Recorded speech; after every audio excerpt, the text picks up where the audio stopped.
On est le 8 septembre 2020 et c'est le jour 17 d'une animation par jour pendant 20 jours.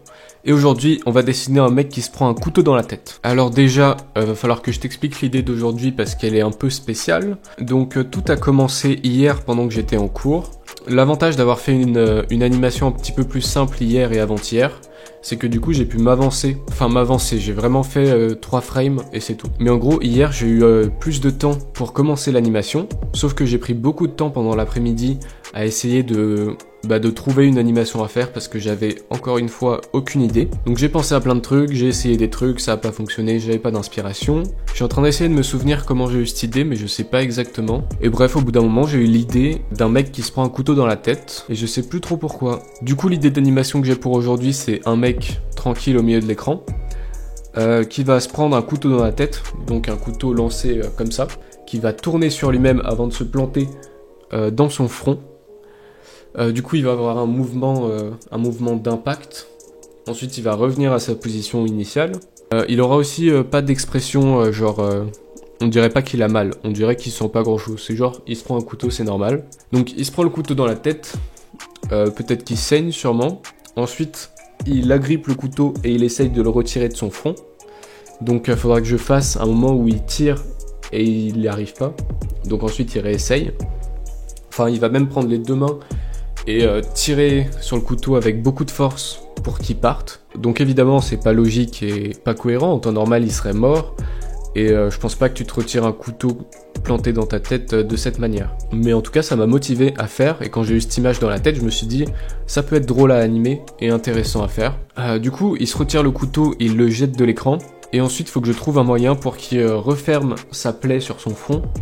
Donc peut-être juste il se passe la main comme ça, et après il n'y a plus de plaie, son front est revenu normal, ce qui me permettra évidemment de boucler l'animation pour qu'il se reprenne un couteau, qu'il se le réenlève, et ainsi de suite. Donc il y a juste la partie de la fin que je sais pas exactement comment je vais la gérer, mais de toute façon on verra ça le moment venu. Pour l'instant où j'en suis, c'est que j'ai fait la pose principale donc du mec quand il est statique, j'ai fait le couteau qui arrive en rotation, donc pour ça j'ai juste fait une frame du couteau avec derrière des traits de mouvement.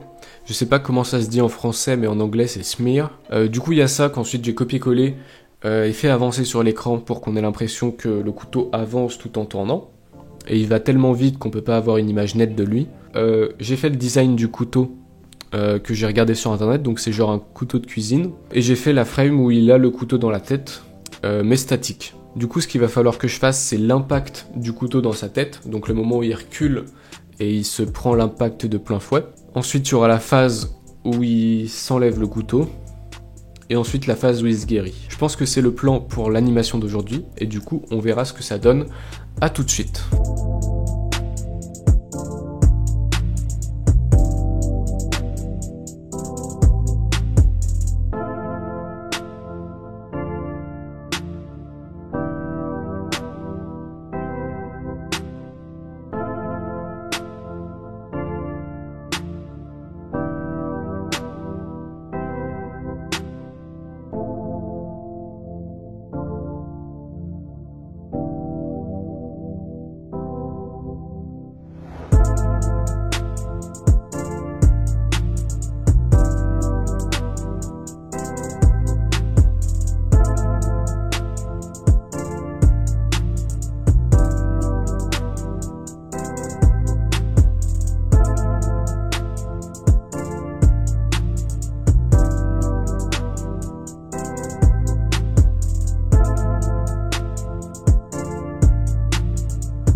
Je viens de finir les poses principales du personnage et de toutes ses actions dans l'animation. Donc j'ai fait une pose pour quand il est statique, une pose pour quand il prend l'impact du couteau, une pose pour quand il revient à sa place, ensuite une pose avec la main sur le couteau, une pose avec l'autre main sur le couteau, et une pose où il l'enlève.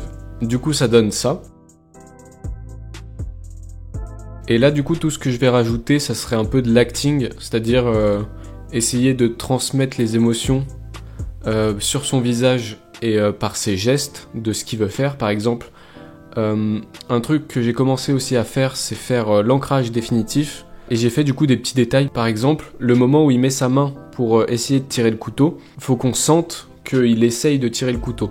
Donc j'ai fait des frames qui se déplacent un petit peu comme ça, où faut qu'on voit qu'il force un petit peu, avant d'ensuite s'arrêter et de faire venir son autre main pour avoir plus de force. Du coup, il y a ça que j'ai fait. J'ai aussi rajouté des in-between entre le moment où il est statique et le moment où il se prend le couteau. J'ai fait le moment où il se prend le couteau, il revient et il met la première main. Pour l'instant, j'en suis là. Il me reste les in-between des autres trucs à faire. Donc quand il va monter l'autre main et jeter le couteau. J'ai toujours pas trouvé comment faire en sorte que l'animation fasse une boucle.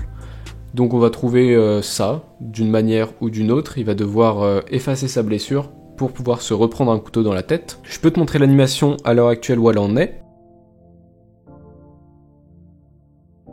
Et puis moi je vais bosser là-dessus et je te retrouve après, mais il fera nuit, donc on verra bien. Je viens de finir les traits finaux de l'animation et du coup je vais en profiter pour te montrer image par image ce que ça donne, histoire que je puisse encore une fois finir l'animation de mon côté et ensuite monter la vidéo et sortir ça. J'enregistre ça, il est bientôt 23h.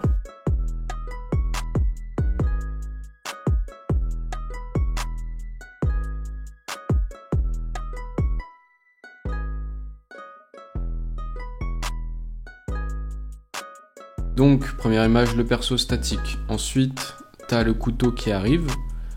Donc, il est flouté avec des petits traits de mouvement que j'ai juste copié-collé, fait des rotations. Ensuite, il va se planter directement dans sa tête sans aucun mouvement de recul. Ensuite, il y a d'abord sa tête qui part en arrière.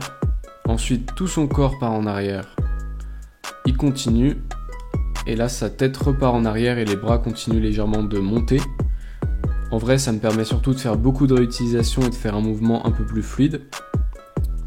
Donc il a cette première phase. Ensuite, un copier-coller de toutes les frames, mais dans l'autre sens, pour le faire remonter. Et aussi, j'ai fait en sorte qu'il garde une expression un peu neutre pendant toute l'animation. Du coup, il a un peu l'air défoncé, il a pas l'air de se rendre compte de ce qui lui arrive. Genre, il a un couteau qui lui arrive dans la tête. Et ça a l'air plutôt normal pour lui. Mais étant donné que j'ai pas énormément de temps, je peux pas bosser ses réactions, faire en sorte qu'il bouge beaucoup avec le corps. Donc là il remonte, il retourne à sa pose de base avec le couteau dans la tête, un petit changement d'expression avec une in-between. Du coup c'est le moment où il se rend compte que il a un couteau dans la tête et il a probablement envie de l'enlever. Du coup pour le mouvement de la main, j'avais la pose de base et la pose avec la main sur le couteau. Donc j'ai fait une petite pause du début de l'avancée du bras, qui me sert encore une fois, à chaque fois que je fais un petit mouvement pour soit commencer, soit finir un mouvement, c'est surtout que ça me permet de réutiliser tout ce qu'il y a autour et de faire un mouvement plus fluide en utilisant peu de temps. Donc ensuite une vraie in-between où j'ai dessiné le bras, donc il a un bras très fin et tout, mais ça c'est le style du personnage. Ensuite il a tout le bras et la main légèrement plus haut que le moment où il agrippe le couteau, donc il a la main ouverte et ça dure 3 frames, et ensuite il agrippe le couteau. Là du coup j'ai fait des petites rotations, des petits déplacements de la main avec le couteau à l'intérieur pour qu'on ait l'impression qu'il tire dessus et qu'il essaye de le décrocher. Ensuite un autre changement d'expression où il commence à s'énerver parce que quand même il n'arrive pas à l'enlever, il aimerait bien l'enlever. Donc avec une in-between entre cette frame de base et cette nouvelle expression, il y a 7 frames entre les deux. Du coup là il va sortir sa deuxième main et là c'est exactement la même chose. Donc un petit déplacement pour commencer le mouvement, une vraie in-between, et là une petite pause pas très loin de la pause finale pour finir le mouvement. Donc pareil avec la main ouverte un petit peu plus haute que la pause finale, et ensuite il ferme sa main pour agripper son autre main et avoir plus de force. Là pareil, il va essayer de tirer dessus, ça va pas fonctionner. Ensuite petite pause, et là il fait un petit coup comme ça, genre il s'enfonce un peu le couteau dans la tête pour avoir plus d'élan et le ressortir. Du coup il se l'enfonce, et là ça ressort, il a un petit mouvement de la tête, une petite rotation, enfin il tire à la fois le couteau avec ses mains, et à la fois il tire sa tête vers l'arrière. Du coup quand le couteau part, sa tête part en arrière.